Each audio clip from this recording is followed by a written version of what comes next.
বিসমিল্লাহির রহমানির রহিম। আসসালামু আলাইকুম। জনতা রান্নাঘর থেকে সবাইকে জানাচ্ছি শুভেচ্ছা। আশা করি সবাই ভালো আছেন। আজকে যে রেসিপিটি করব সেটা হচ্ছে খাজা তৈরি করব। সেজন্য এখানে আমি ১ কাপ নিয়ে নিয়েছি ময়দা। একটু লবণ দিয়ে দিচ্ছি। অল্পই দিব লবণটা। এখানে ১ টেবিল চামচ হচ্ছে গুঁড়ো দুধ। একটু মিশিয়ে নিই।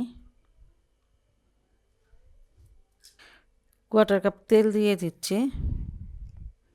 ঘিটাও ব্যবহার করতে পারেন।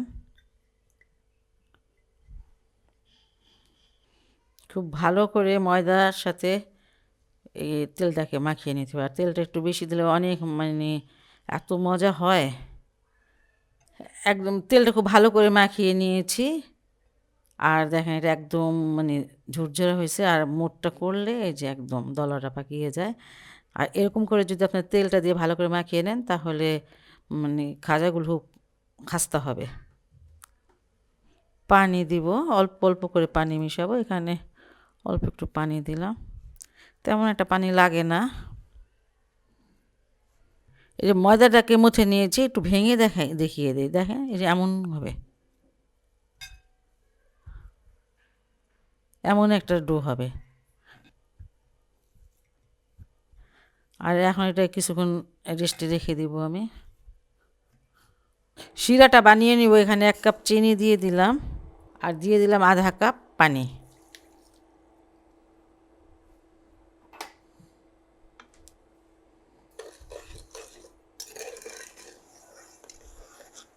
এটা চিনিটা গুলে যাওয়ার পরে ৩-৪টা বলক এসেছে। আর এটা এখন নামিয়ে নিব। কোনো তার নাই, যাই হোক।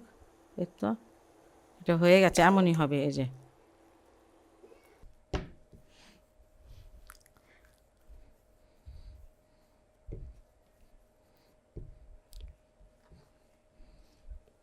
সমান ৪ ভাগে ভাগ করে নিব।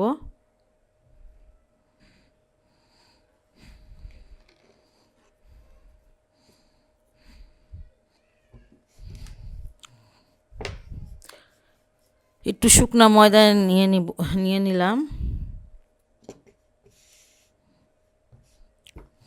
পাতলা রুটি বেলে নিব, একদম পাতলা।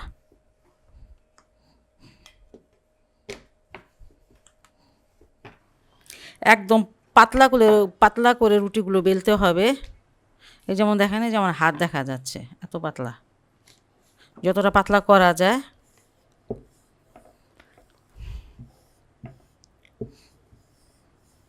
আর এখন এই রুটিটাতে আমি একটু কর্নফ্লাওয়ার এটা দিয়ে দিচ্ছি।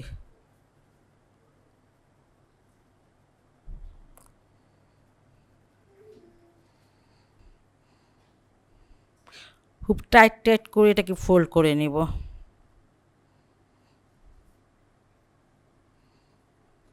দুই মাথা ধরে এই আস্তে আস্তে করলে পরে কিন্তু সুন্দর হয়ে যায়।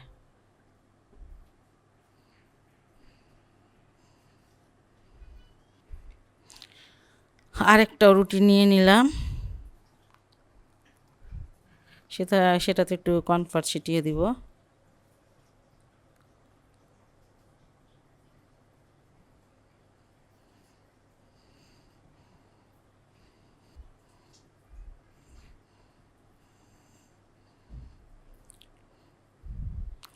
এখন আগেরটা এটা ভিতরে দিয়ে তারপর এটাকে ফোল্ড করে নিব।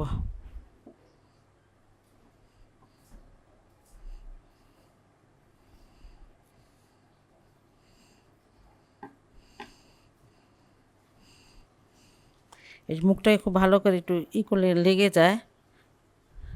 আর যদি কারোটা না লাগে তাহলে একটু পানি দিয়ে নেবেন, ঠিক আছে। প্রায় ১.৫ ইঞ্চি করে একটু, এই যে একটু তেসরা করে কিন্তু কেটে নিচ্ছি, দেখেন।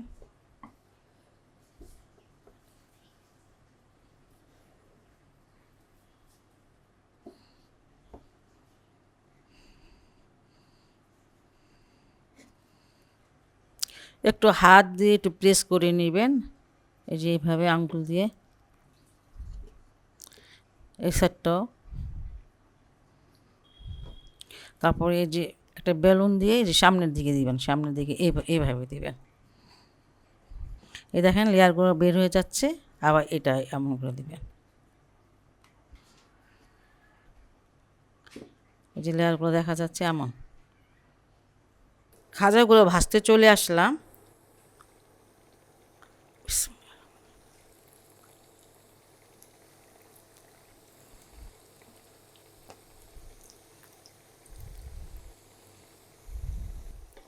তেলটা অতিরিক্ত গরম করে তারপরে দিবেন না, তাহলে দেওয়ার সাথে সাথে কিন্তু পুড়ে যাবে। একটু হালকা গরমই দিবেন, তাহলে সুন্দরভাবে এগুলো ভাজা হবে আর লেয়ারগুলো মানে এই যে ছেড়ে ছেড়ে দিবে। আচ্ছা, একটু উল্টিয়ে দিচ্ছি, উল্টিয়ে পাল্টিয়ে ভালো করে ভেজে নিব।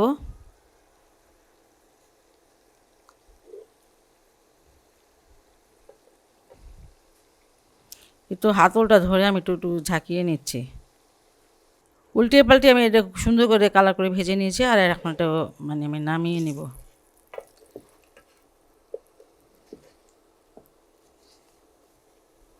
এটা গরম অবস্থায় আমি শিরায় দিয়ে দিচ্ছি, আর শিরাটা আমি একটা মিক্সিং বলে নামিয়ে নিয়েছি। খুবই টেস্টি একটা রেসিপি, আর এটা আপনার বাসায় অবশ্যই ট্রাই করতে পারেন। আর যদি ভালো লাগে আমার রেসিপিটি, তাহলে অবশ্যই অবশ্যই আমার চ্যানেলকে লাইক কমেন্ট সাবস্ক্রাইব করবেন। সবাই ভালো থাকুন, সুস্থ থাকুন, নিরাপদে থাকুন, এই দোয়া করি। আল্লাহ হাফেজ।